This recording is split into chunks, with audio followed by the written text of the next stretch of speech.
So we're coming towards the transition from group practice into another mode. But realize, of course, in the mind there's no real transition. Well, the major transition is just to stop suffering.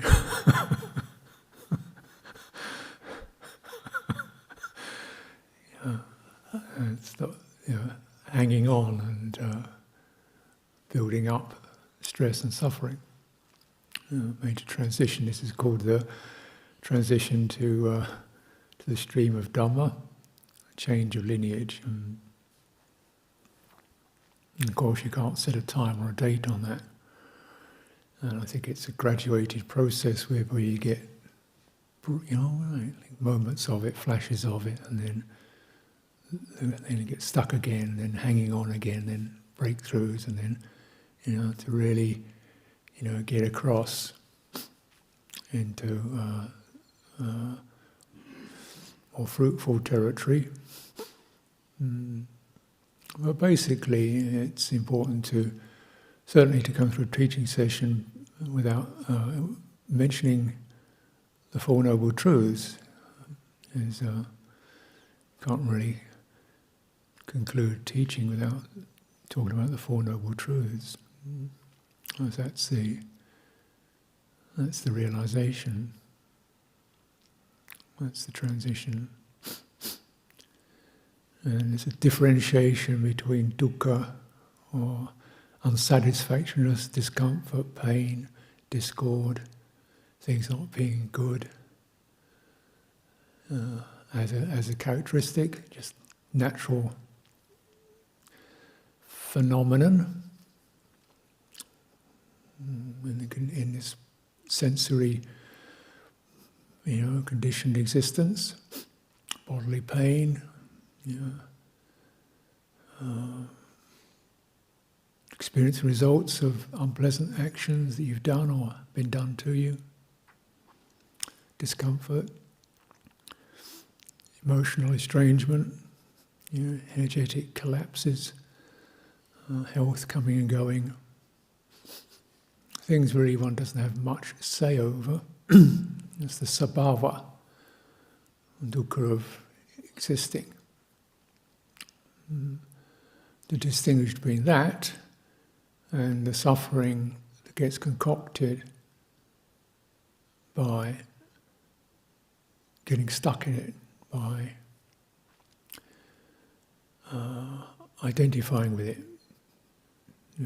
is the term. Of course, it's not just it's not conscious action. It's a natural view and reflex. What's ever happening is happening to me.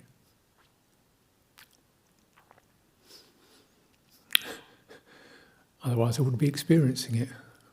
Whatever's happening is happening to me, and that's not quite correct. It's arising in consciousness. Chitta is being affected by it, resonating with it. And it could also, the chitta, the heart, the awareness could transition to another mode whereby it wasn't happening to me. It's not just a linguistic switch, but it's a big switch, a big turn. And it's certainly not just something you can glibly use as a slogan, Or you may, use a slogan to remind yourself, but actually the transition is a real shift of the centre of your awareness. Let's put it that way. Like it's raining outside, but I'm not standing in the rain. But it is raining, but I'm not standing out in the rain. It's like that. And there's a difference between dukkha as the fact that it's raining and cold, and dukkha as I'm getting soaked and freezing. There's that possible shift. Of course, it does mean that one's view has to turn to recognize actually human life isn't really that good. It's not ideal. I mean, you wonder how you could ever think it could be when you look at human history. And, in conflicts, violence, and in famines, and plagues, and illness, and mental disease, and corruptions, and political dysfunctions, and, you think, where did this dream come from?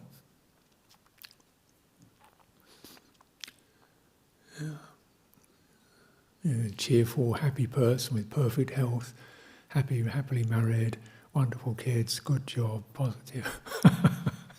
Disneyland, And yeah, it's a powerful dream. It does a gross disservice, to think you've got to be cheerful and happy and bright and positive. Even, the Thai expression the Thai Ajahns use is like, "Poor you die," means I can live with it, or "Poor Tone die," I can bear it, with a smile. And looking, that's quite an accomplishment.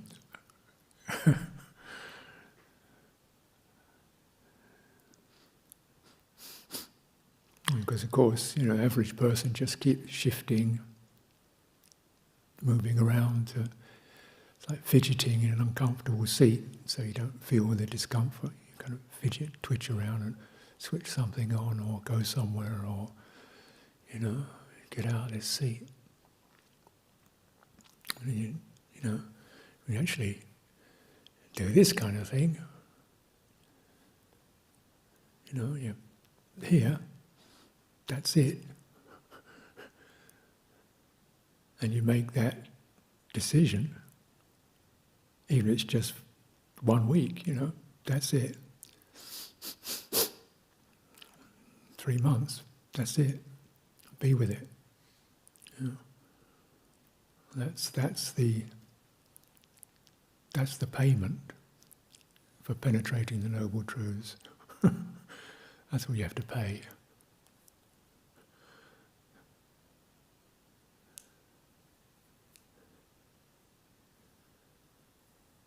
And sooner or later you get the things that, oh no, why am I doing this? Well, I shouldn't feel this way. And you're starting to get into that friction point. This is where realization can occur. It's not a comfortable truth to recognize realization happens at the point of dukkha.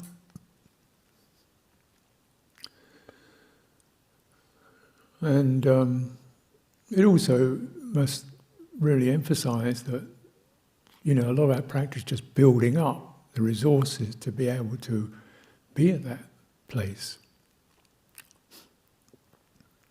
So you can actually fruitfully, meet that.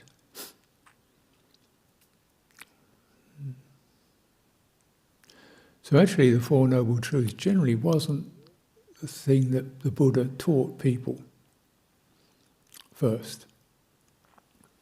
You may find that strange because there it is in Buddhist history, or Buddhist account, chronicle, first teaching of the Buddha, the Four Noble Truths. But remember, these people had been doing all kinds of practices for many years, and he still didn't present it first of all. He said the first thing he said is things you should avoid.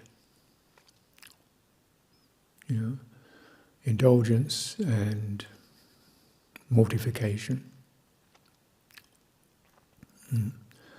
So one is actually getting fascinated and seeking your welfare in sense pleasure. You can be liberated or free from stress in that. And the other is through nihilism. You could annihilate or nullify or numb out or whatever you do, mortify the conditioned reality of embodiment, and that will get you out. And so so you avoid those two, and then he says there's a noble path. So the first thing he taught actually was what not to do, and then the path. To these disciples, first 5 disciples. And they were the only ones he thought, looks like these could have done enough to do this. Most people, he said, I don't think people are going to get this. And first of all, we thought his former teachers, they'd done a lot of practice, maybe they were dead. Oh dear. Well, who else could possibly get this? Okay, those people I used to practice with, they were a bit, but they probably got done enough. I'll go and teach them. And so the first 5, the 6th was Yasa, and the Buddha didn't teach him that. He said, first of all, it's called this graduated teaching.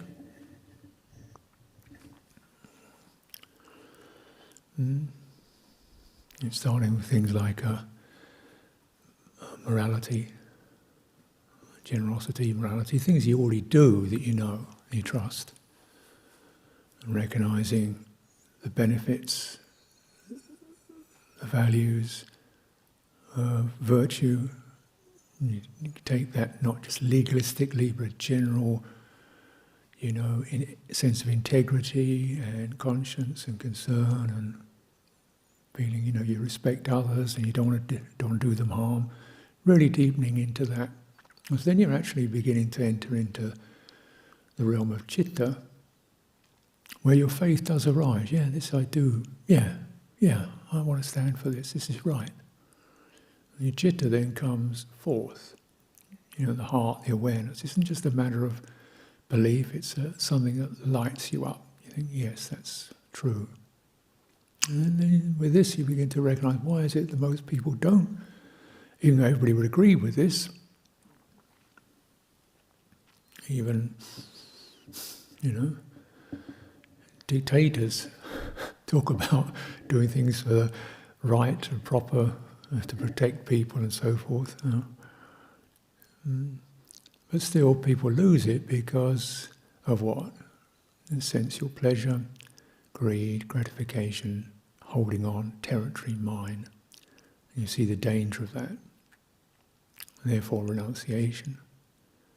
Really, you begin to flex that muscle, you could say, of the heart. You can let go of something you rather enjoy.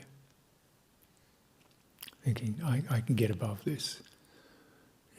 I don't want to just be holding on to this. So this fundamental release, letting go.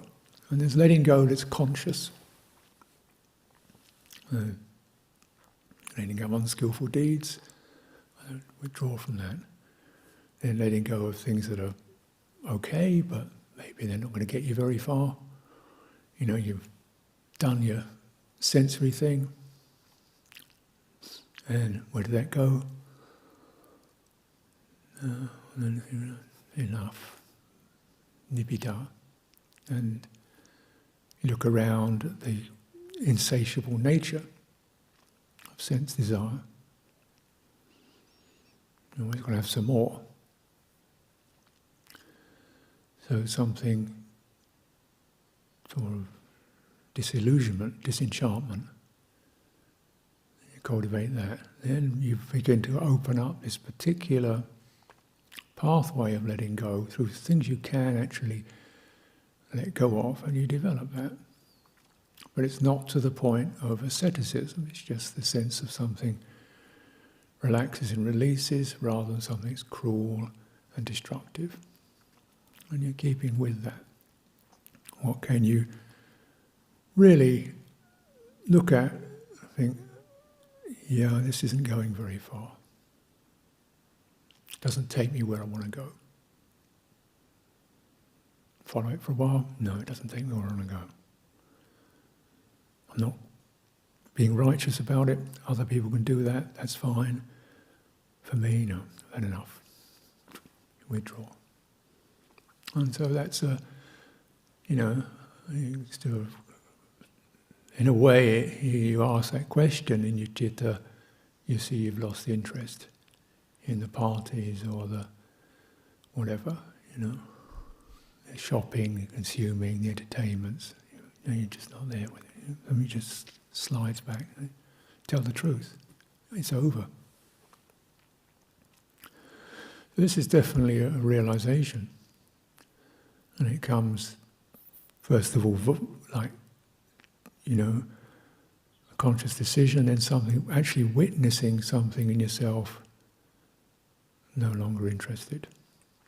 And then you just follow through on that. So then you're ready. If you like, if the chitta has lit up, it's begun to speak the truth. And you listen, and then you begin to be able to undertake the path of Four Noble Truths. And so this was the sixth disciple, Yassa. That's what the Buddha taught him, and he cultivated and also realized liberation. And you see, when we look actually in the scriptures, the enormous amount of it is about building up these skills of integrity, loving kindness, clarity of mind, calming, so you can actually, really clear the ground for to probe, for the citta to speak, for the heart to speak deeply from its depth. And that's the piece you can't really tell someone else to do it. You can teach integrity, and you can teach this, but all the time it's really just encouraging and saying, what about this? How does that feel? And wouldn't it be better if this? And couldn't we get on better without that? And it's kind of encouraging the mind, the person, to make their own choices. And then, so that's the way we learn. So building up some of these resources, such as stability and calming, and loving kindness and clarity, and then finding you take a stand and you develop, and you take a stand on where your faith arises and where your spiritual strengths come together. And that's where you say this is your food. And when food is ripe, then you can meet the dukkha of existence. Which, when we look at it, the Buddha, when he taught the Four Noble Truths, or the First Noble Truth, and so it's what struck me about it when I first heard it was, separation, what you like is dukkha, association with what you dislike is dukkha, and not being able to get what you wish for, that's dukkha. I heard those three statements, I thought, my goodness. Well, that just about sums it up, doesn't it?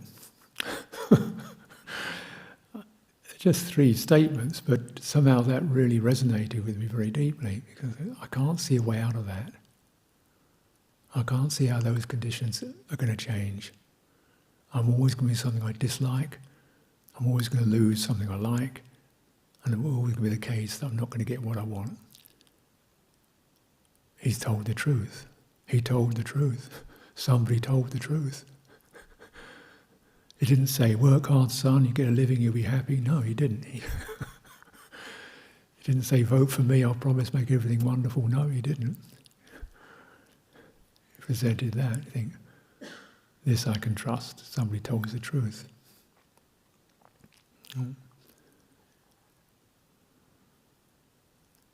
But then the piece of it that is really quite difficult at first is this sense of the 5 khandha, or dukkha, which means, or affected by clinging. Yeah. So what's that mean? It means basically that's what the person pack is. That sense of being a person is a stuck together membrane, you could say, around feeling, perception, form, consciousness, and impressions, meanings, form, feeling, meanings or impressions, activities, mental impulses, and consciousness. Yeah, the 5 aggregates. So this, that's me. It's me who feels. That feeling's happening to me. Yeah, that sense of being, that sense of form that I look at, that's me. That sense of memory and interpretation and my take on things, that's me. That actually is. That which I see and my impressions of things are actually true. That's me. And those impulses that arise in my mind, skillful, unskillful, disordered, confused, whatever, that's me. And consciousness, that sense of being here, receiving material coming in, I am conscious. That's true. He said, this is dukkha. What's happening is that citta is painting itself into a corner, whereby all these functions are defining a self. It's me in here, feeling things. Me stuck in this body. Me on the receiving end of sense impact. It's me who's getting all these crazy ideas and moods and great inspiring notions and bursts of thought. That's me. I'm thinking. That's me, sankhara. It's my emotions. I'm unhappy, I'm angry, I'm sad, I'm complaining, I'm wanting, I'm resisting, I'm figuring things out. That's me. And we recognize all those activities definitely are trying to make things go the way I'd like them to. Fix things, change things. Make things this way, make things that way. That's me. So that I will be okay, comfortable. And that's the push, isn't it? And so, we follow that. Maybe, I don't know. I had about 25 years of it before you're thinking, no, it's not working, is it? 25 years of it, thinking, no, it's not working. So I don't know what's going wrong, but something's not working. You don't quite know what's not working, but this model is not working, so got to shift to something else. Don't quite know what it is. Try to get my head clear. If I get my mind clear and steady, I better see what the problem is and then do the thing, the good thing that I really want to do that will make me happy. Just need to get my head clear and then, meditation, get my head clear. Maybe, probably a month or two, head clear, and then see what I want to do, okay. Well, maybe a little longer than 2 months, maybe 3 months, okay, or perhaps half a year. Well, okay, I do a year and then get it clear and then see restless, bored, irritable, confused, struggling, not getting clear. What's getting clear, it's not just the head in here, there's also confused, unfulfilled heart. And so you've got to kind of live with this creature, start to care for it, look after it, steady it. Come on, get through the day. Okay, just walking, breathing, eating, sleeping, resting. Just get through it. Get through it. You're not holding it. And all this tangle of, pent-up desires and irritations and sadness, grief, loneliness, irritability, desperately trying to make something work, frustration, feeling angry with oneself, disappointed with oneself. Is this supposed to be meditation? It's supposed to make you... I thought it was about lotus blossoms and all that kind of stuff.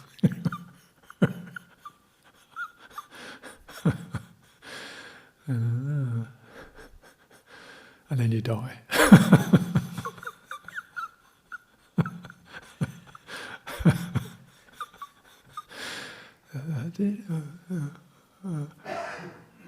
Somehow, something in you kind of, what is all that? Once you start to relate to the suffering from this is this is the heart suffering. I can't fix it. I can't change it. I can't make it go away. I keep, trying to do that and calm it, but I can't. You just got to relate to it. Then the relationship gets less and less one of trying to deny it or fix it or blame anybody or blame yourself. The relationship gets less and less like that, just calmer, more spacious. And all these kind of discordant moods and feelings come up. You just learn to be, okay, just give it some space. Standing, walking, breathing, chanting. And it doesn't seem so bad anymore. It's not me. It's that. It's that.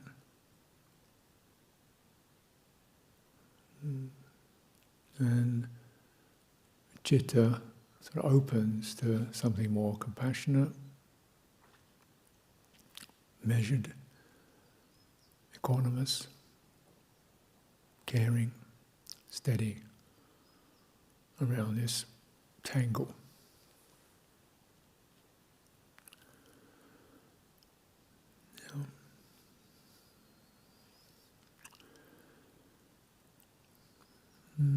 And the amazing thing that we don't know, we don't notice, and we don't necessarily remember, and it's difficult to really put it in words, is the citta, heart, mind, awareness, kind of does its own thing in a way.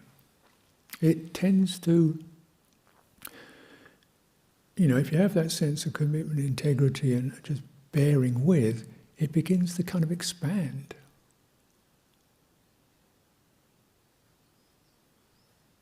Not because you want it to expand, it just does.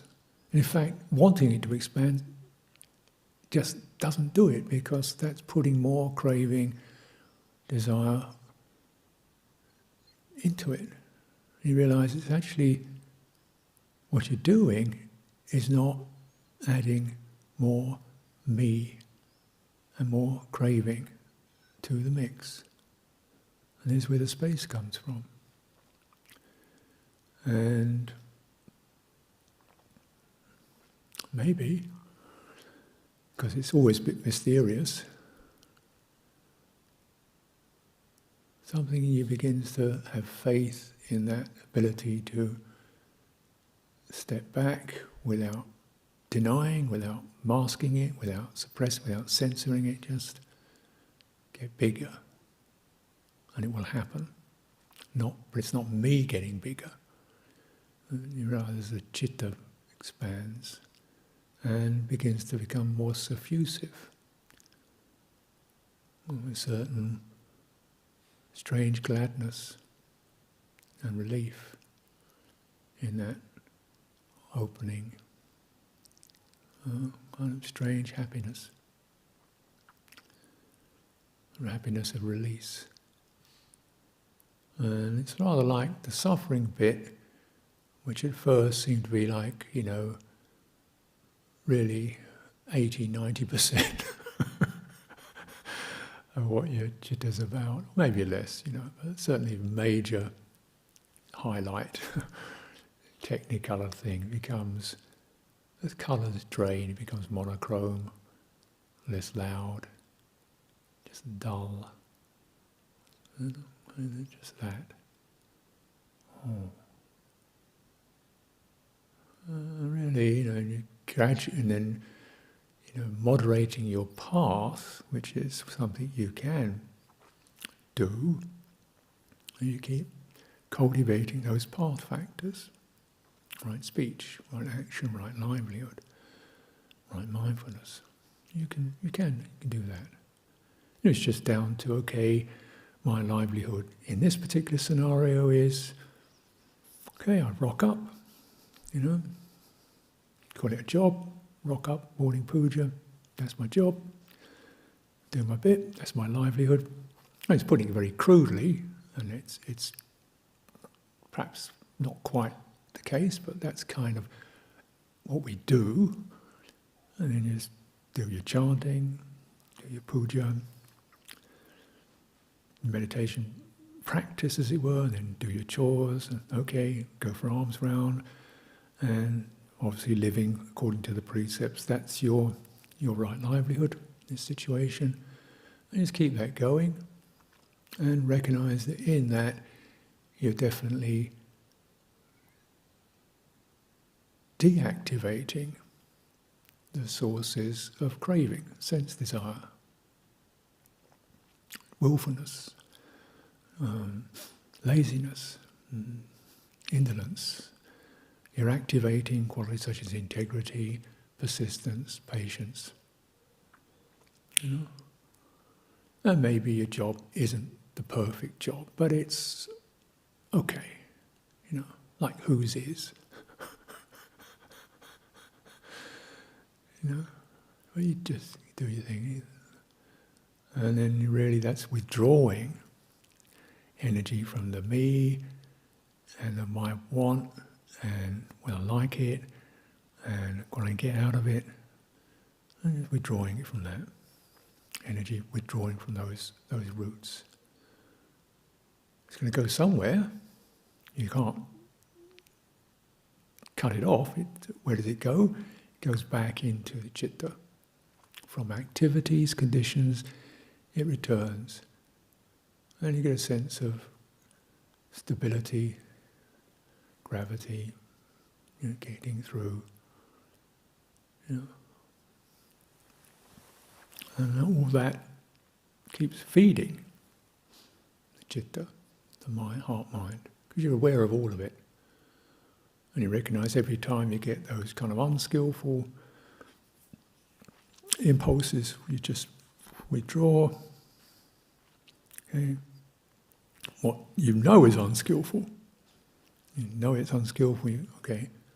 Why? Where's it going? What's it feel like? Intense, pushy, somewhat, manipulative. Just okay, withdrawing from that. And so you're returning energy from what you know is incorrect or unskillful, the wrong path, and you're letting it return back to the right path, middle path.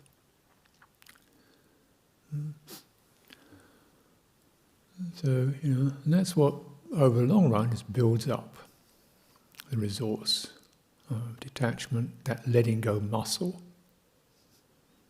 but it gets stronger.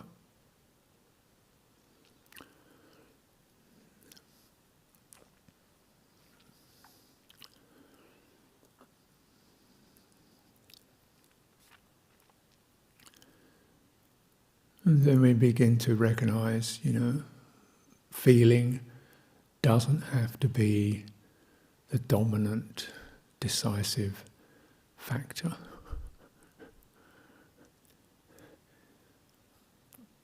Yeah. And that's a big transition.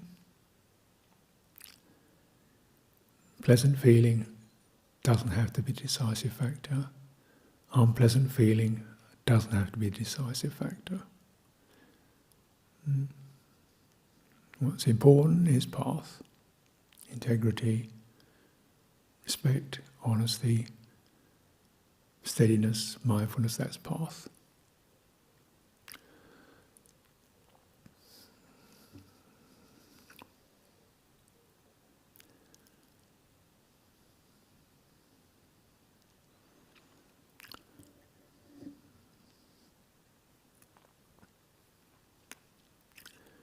I remember talking to some of the Thai elders,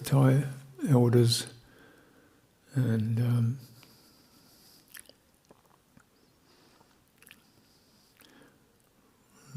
one who'd been in his monastery for over 30 years, and he's saying he didn't like his monastery very much.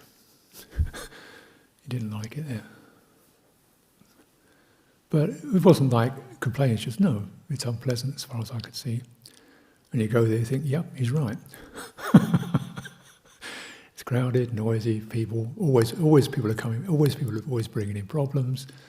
Every day it's problems, all day long it's problems, meeting people, busyness, it's unpleasant. Yeah, it's unpleasant. And he said, yep, it's unpleasant. He said, no suffering here. It's just busy, noisy, no suffering here. Oh yeah, this is someone who's speaking a deep truth.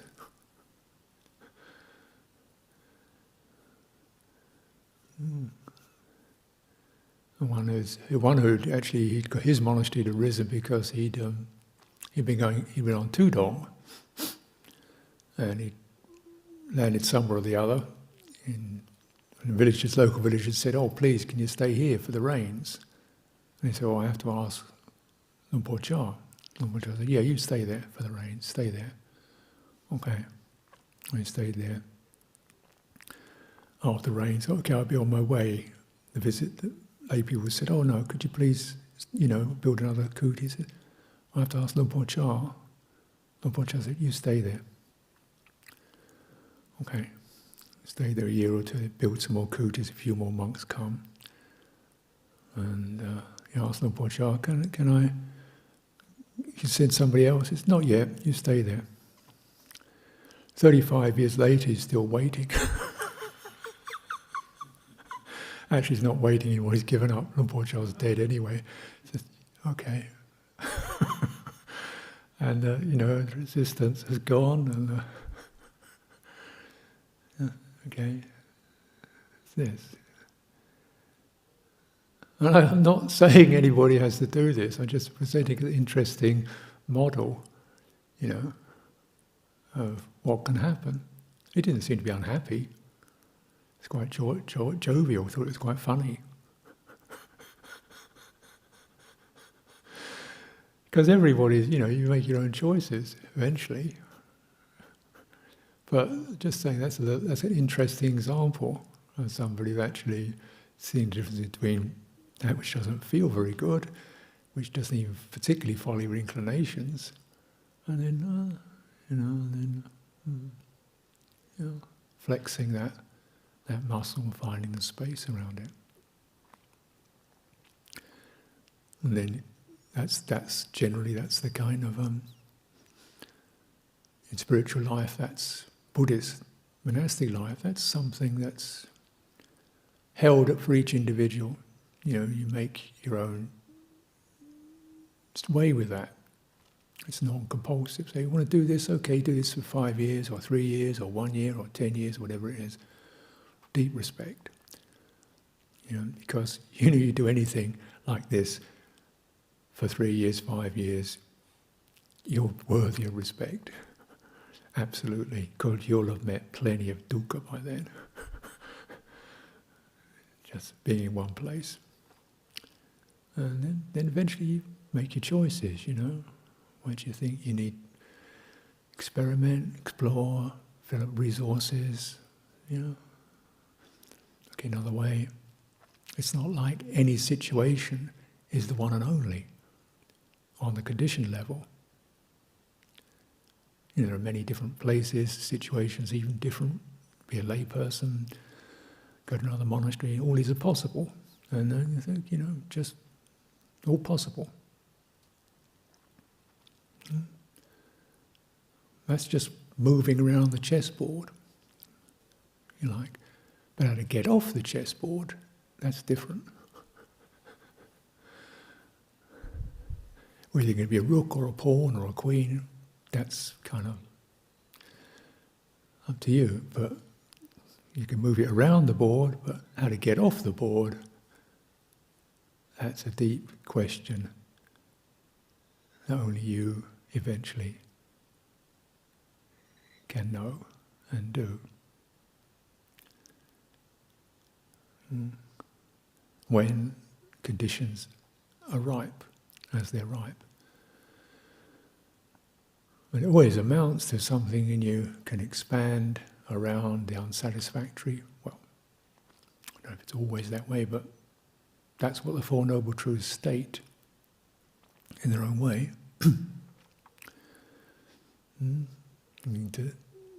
Feeling is feeling, interpretations, meanings,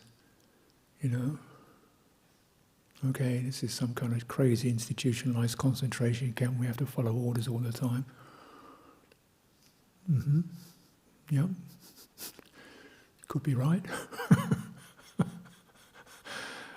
Or a kind of hippie commune with morals. Could be right. Or whatever, That's an interpretation, that's sanya. Can you be with that?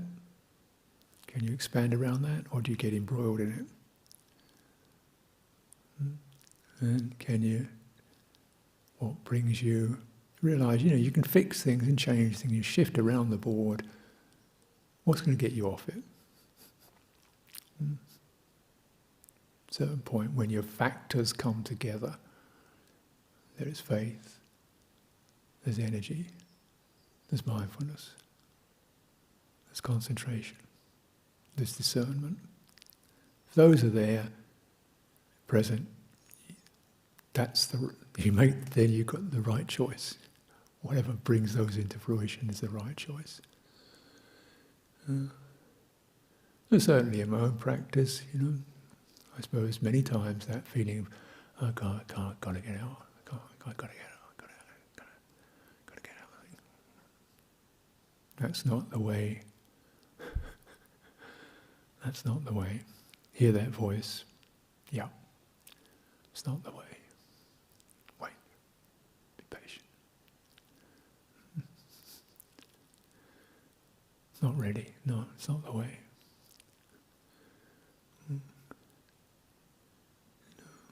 And I'm trying to trust that.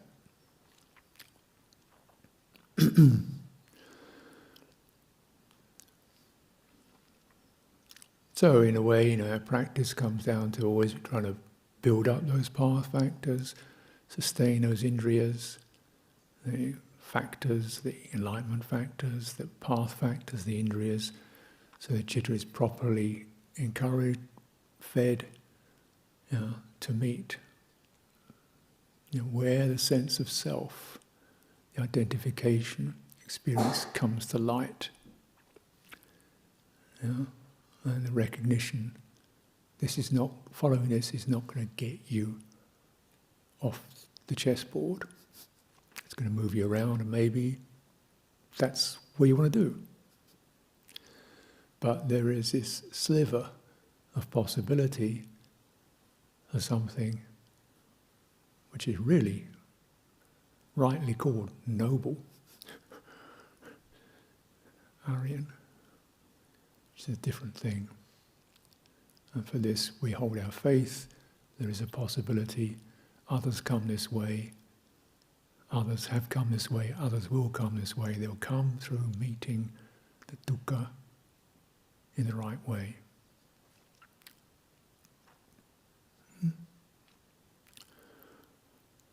So this is, the unpleasant memories of the past conditioning, the health conditions, the somatic configurations, something that's desperately thinks, if only I didn't have this, I'd be okay. Other people don't have this, something wrong with me. I can't manage this because of that. Yeah, that's the sound. That's the sound. What is it that hears that sound? What is it that hears that sound? Huh?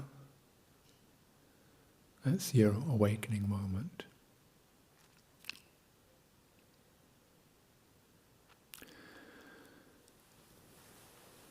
So let's continue our process practice and make every opportunity to, realize the liberation while in a very focused and full-on way.